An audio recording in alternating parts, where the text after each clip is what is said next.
আসসালামু আলাইকুম। প্রিয় দর্শক, অন্য মঞ্চের আলাপচারিতায় আপনাদের সকলকে আমন্ত্রণ জানাচ্ছি। ধন্যবাদ আপনাকে।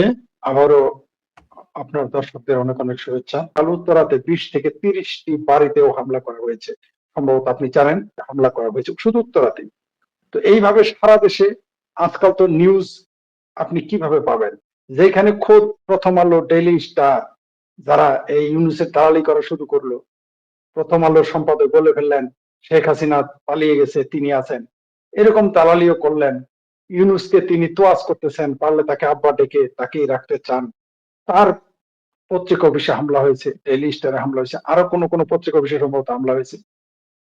তো এই যে হামলা ডক্টর ইউনূসের আমলে, এগুলো দেখলে 32 নাম্বার, এক গরু কয়বার জবা হবে আমরা জানি না, এক মুরগি কয়বার জবা করে আমরা জানি না, এক ছাগল কয়বার জবা হয় আমরা জানি না, এক হাতি কয়বার হত্যা করা হয় আমরা জানি না। আমরা কি দেখলাম? 32 যখনই বাংলাদেশে কিছু ঘটে, মানে ইউনূসের পেট খারাপ, ওই যে ইত্যাদির সেই হানিফ সংকেতের মতো, কোন ঘরে চাল নাই ভাঙ্গারি, ঘরে ডাল নাই ভাঙ্গারি, বউয়ের সাথে ঝগড়া ভাঙ্গারি, ভাইয়ে ভাইয়ে ঝগড়া ভাঙ্গারি। বিষয়টা এরকম যে যে ডক্টর ইউনূসের ডাইপার এই মুহূর্তে নাই, ভাঙো 32 নাম্বার। হাদি মারা গেছে, ভাঙো 32 নাম্বার।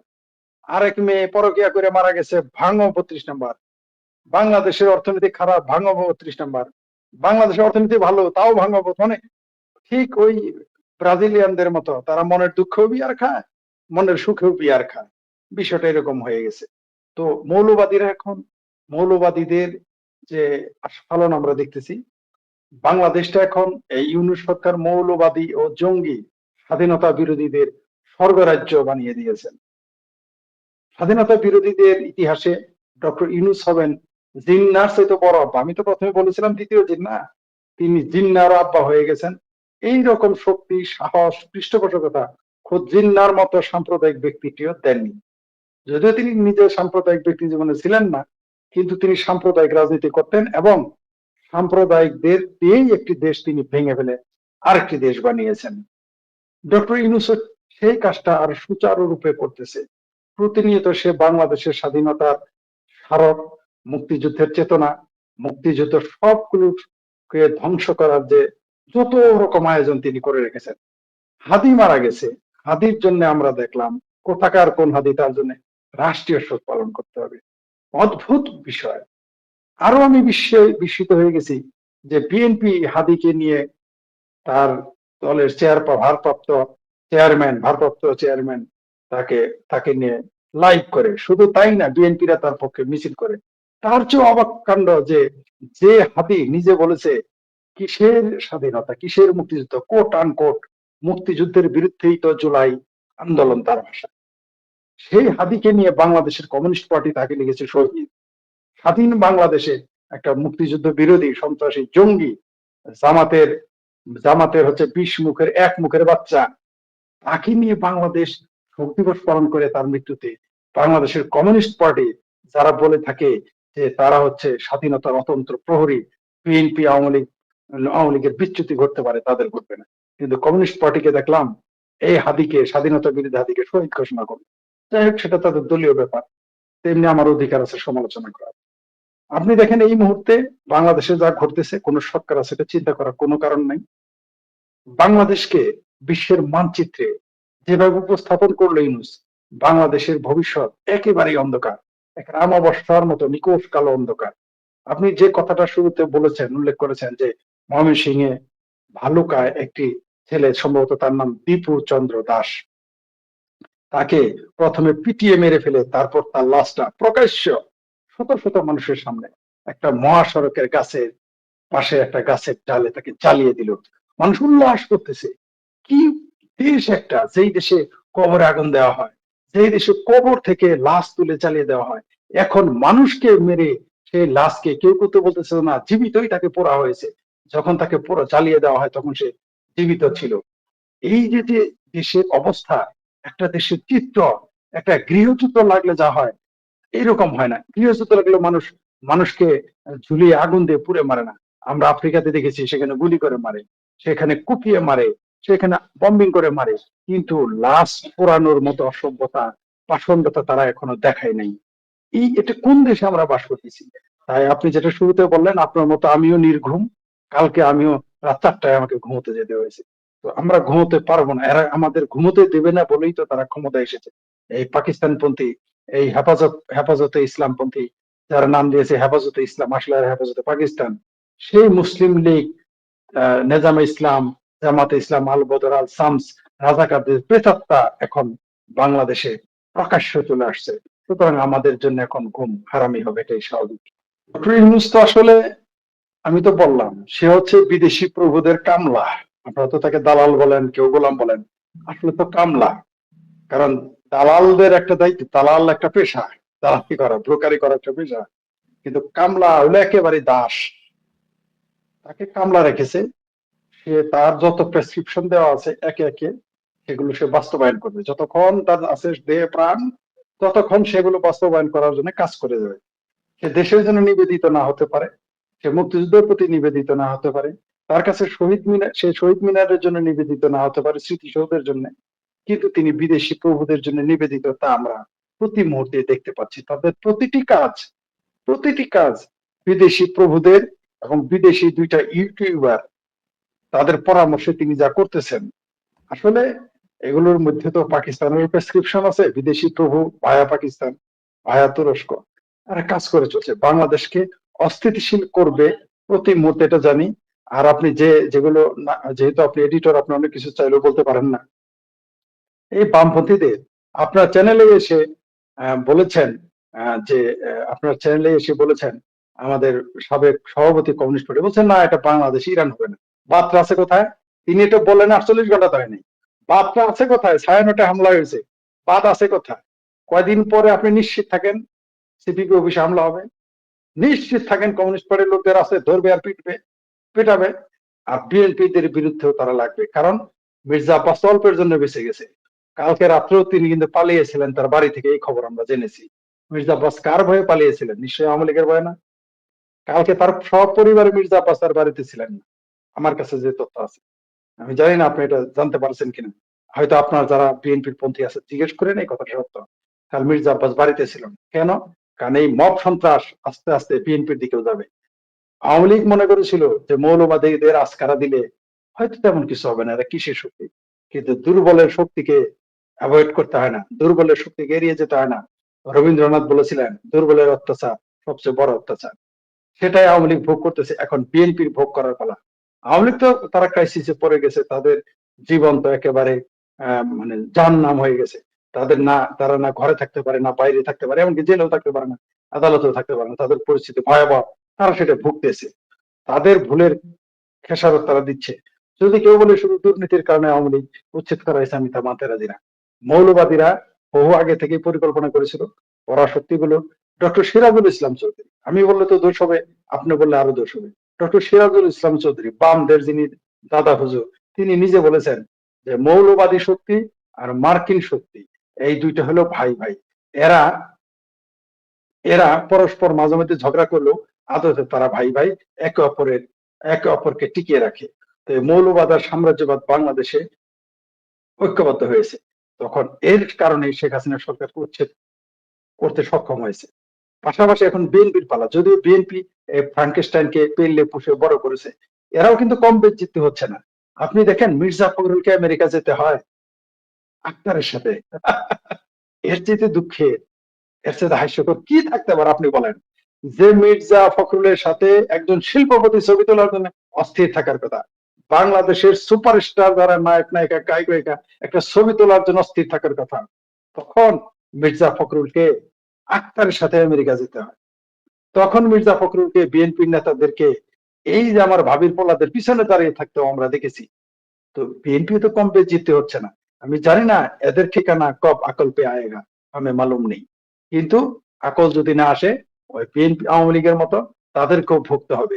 সৈয়দ আশরাফকে আমার বারবার মনে করে, আমি প্রত্যেক চ্যানেলে গিয়ে এই কথাটা বলি, সৈয়দ আশরাফ আর ডক্টর হুমায়ুন আজাদের কথা বাংলাদেশের রাজনীতিতে হুবহু মিলে গেছে, হুবহু।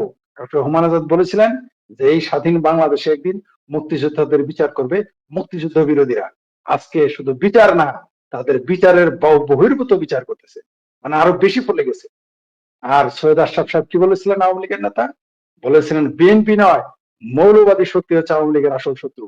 আমি তার সাথে যুক্ত করতে চাই, মৌলবাদী শক্তি শুধুমাত্র আওয়ামী লীগের বিরুদ্ধে না, মৌলবাদী শক্তি শুধু আওয়ামী লীগের শত্রু না, তারা বিএনপিরও শত্রু, কমিউনিস্ট পার্টির তো শত্রুই।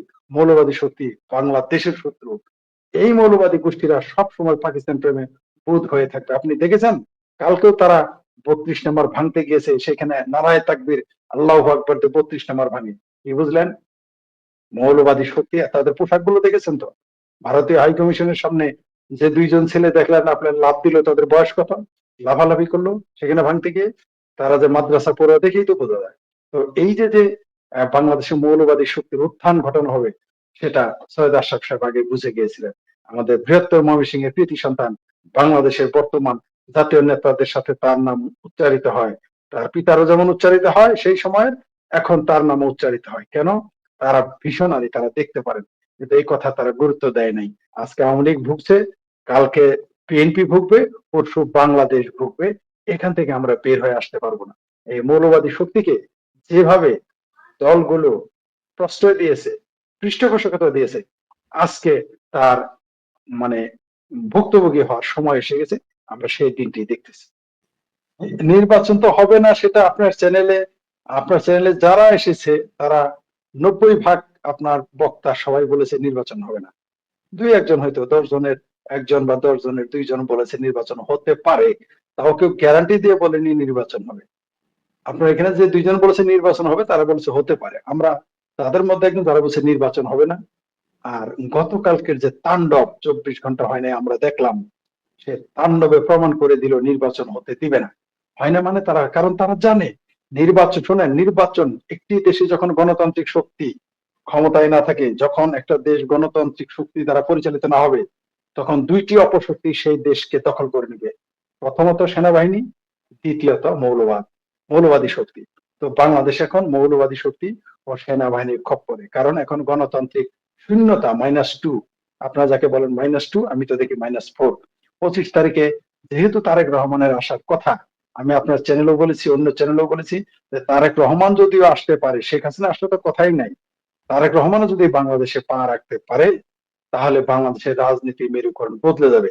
তাই তারা তারেক রহমানকে যাতে না আসতে হয়, বা তারা ভয় দেখানোর জন্য কালকে যে তাণ্ডব চালালো হাদিকে উসিলা করে।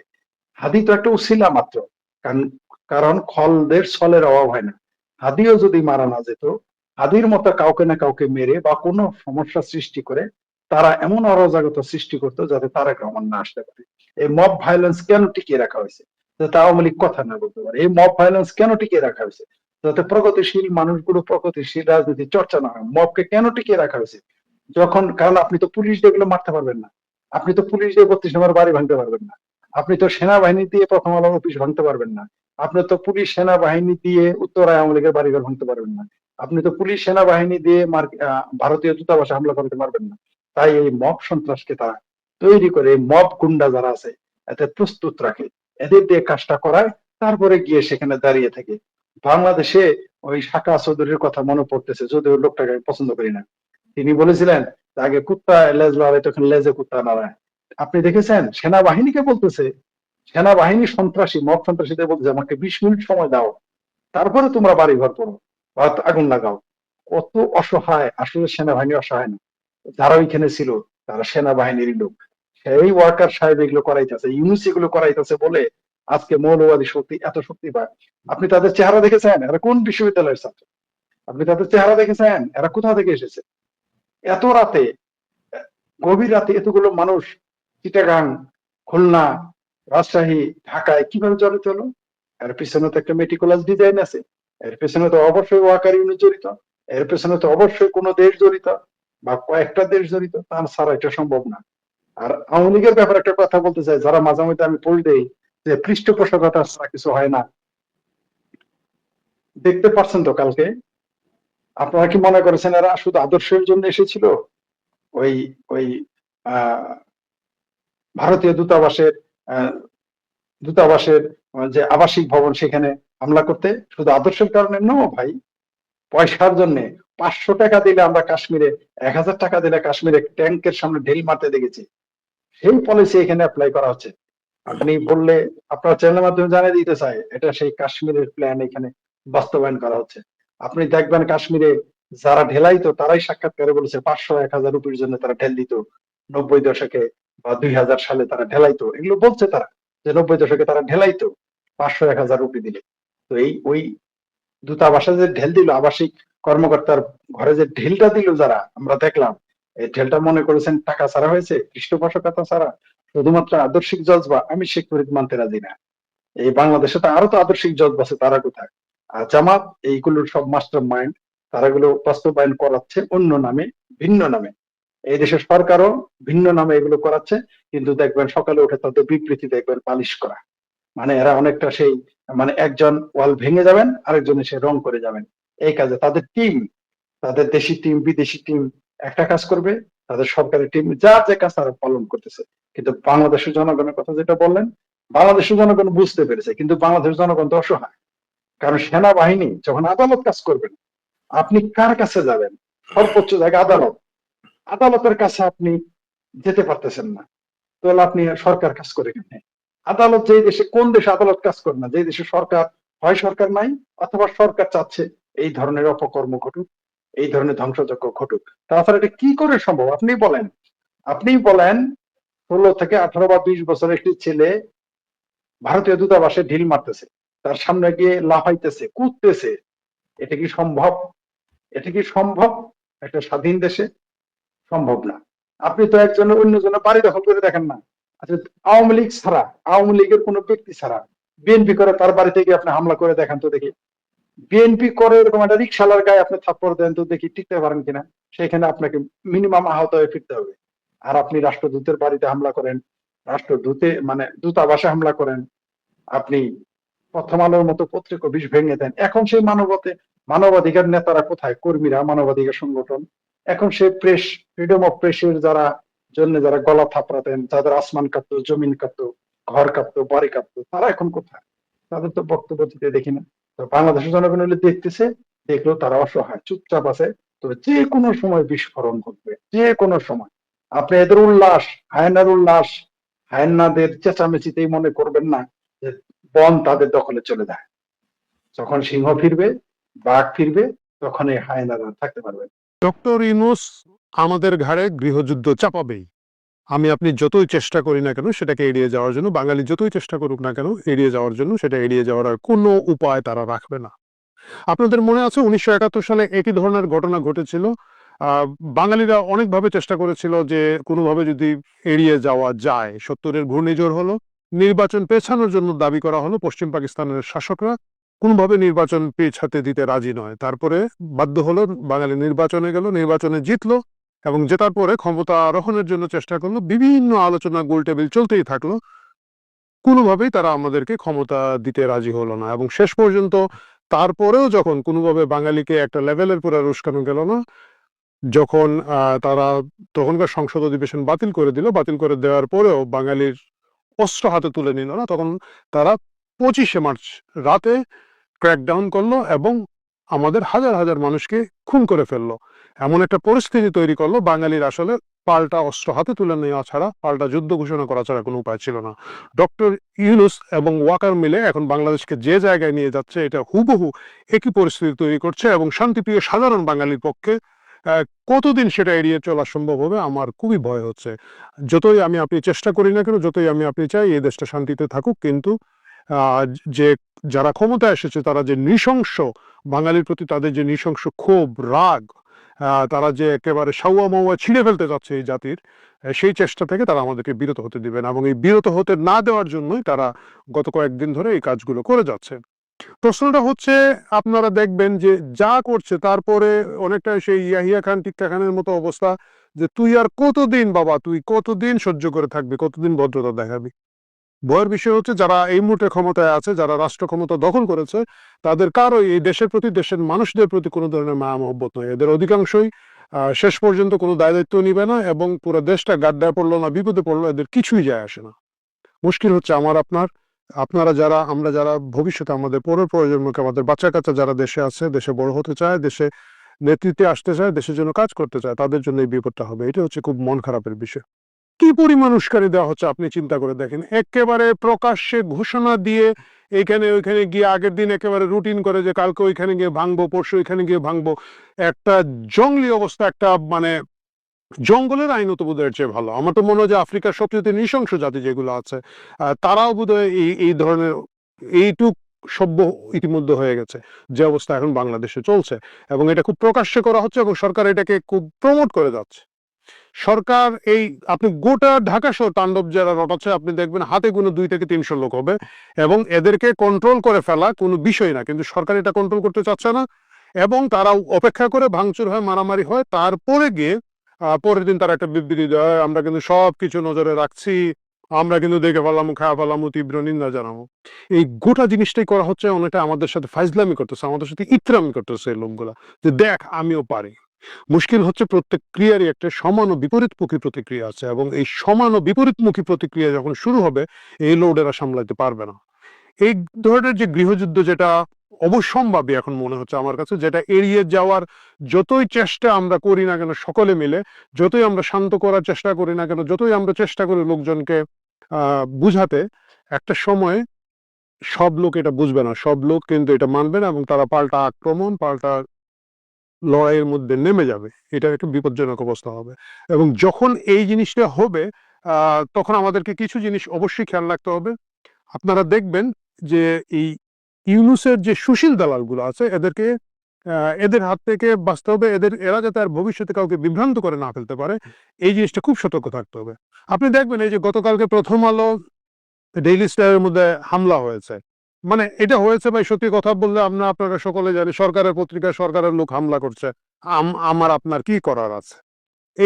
এই তো লাঠিপুতা খাওয়ার পরে প্রথম আলোর সাজ্জাদ শরীফ দেখলাম ভিডিওতে বলছে যে সরকারের ভাবমূর্তি ক্ষুণ্ণ করার জন্য হামলা হয়েছে। ওরে আল্লাহ রে, ওরে তোমার সরকার, তোমার এমন ভাবমূর্তি আছে, মানে ল্যাংটার নাই বাটপাড়ের বই ইউনিসের ভাবমূর্তি, আবার এটা নাকি ক্ষুণ্ণ করার জন্য হামলা করা হয়েছে। মানে কবিতা ছিল না যে মেরেছ কলসির কেনা, তাই বলে কি প্রেম দেব না? প্রথম আলোর অবস্থা হয়েছে করেছো বলাৎকার, তবুও বলি চমৎকার।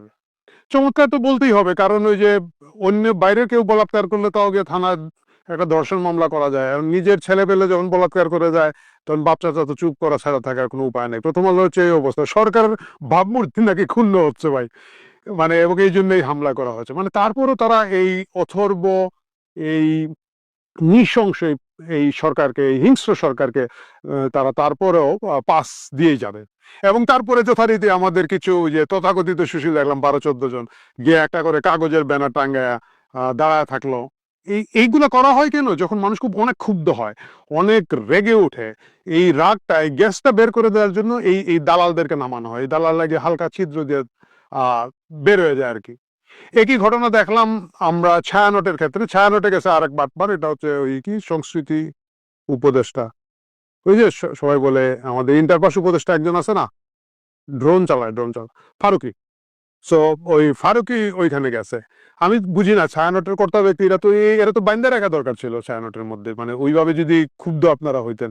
এরে নিয়ে দেখাচ্ছে, এবং সে কিন্তু গতকালকেও জানে, পরশু, মানে ছায়ানট ভাঙা হবে তো 3 দিন ধরে জানে। মানে আপনারা জানেন যে এনসিপির নেত্রী একটা আছে দিলশান আরা বাদুর, সে আগে থেকে এটা বলে বেড়াচ্ছে, বা আরো অনেকেই ইঙ্গিত দিচ্ছে। তারপরে ধরেন আজকে মানে এই ভিডিওটা যখন করছি উদীচিতে হামলা হয়েছে।